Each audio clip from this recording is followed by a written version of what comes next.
Si Mayor Basti Duterte karong hapon mag-deliver na sa iyang State of the City address.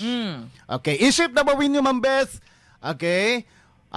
Unsa may gusto nimo nga magbati, madungog gikan unya sa atong halangdon nga Mayor Basti Duterte? Isip constituents niya dinhi sa syudad sa Davao. Go ahead, Ma'am Beth.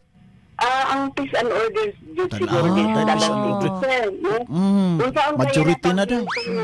Ni Mayor Basti ang peace and order din sa Davao City. Labi pa karon nga naay reshuffling nga nahitabo sa atong mga men of uniform. Yes, Sa ma'am. atong mga polisan, no? Kaya dili din. Ang period of adjustment, both parties, diba? Bitaw. Kung nili assign diri mag-adjust sa environment at sa iyang mga tauhan. Bitaw po. So, mao na imong Ang gina-expect. language pa. Ang language yun, maglisod yun sila, especially kung ang mga na-assign diri gikan sa Manila. Diba? Mga Tagalog na yun na sila. Bitaw, Ma'am Nom. Kita magbisaya ta diri. Bitaw. Hindi nila alam ang ating pinagdaanan. Oo, hindi nila alam ang ating mga pasikot-sikot dito, di Ating ba? mga pamaagi Hindi nila alam, Ma'am Kim, nga tayo dito sa Davao nagkabikos-bikos na. sa kalisod. Ma'am Kim, ay Ma'am Beth. Ma'am Beth, mangutana ka, Ma'am, pila ka tuig na gani ka sa Davao nagpuyo, Ma'am? Dugay na kayo?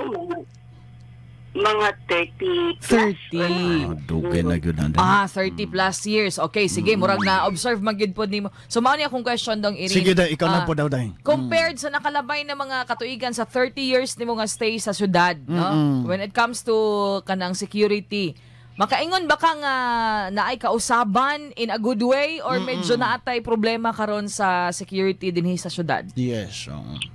Murag na feel yun ako, Mamisil, na murag na adjoy problema sa peace and order nato karon. Murag kuyaw siya karong panahon na. Kuyaw? Murag makuyawan po tanong kay basta-basta lang bunluto ng atong mga kapulisan diri, especially itong mga na-feel na nato nga komportable pa sa ila kay mailang pagdumala diri sa Davao City. Sa mga rescue baka naman na good na kuan maka dali-dali taog ka ng pangayog tabang. Walahi magunang bago na ang nagdumala kay iba. Dili anang panahon. Oo, buti pasabot nimo, Ma'am Beth, dili ta kampante. Murag ana. Hindi. So, feel at ease ba ko?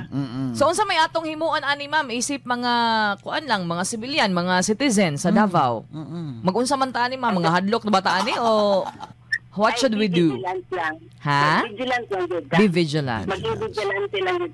Tapos kalma lang.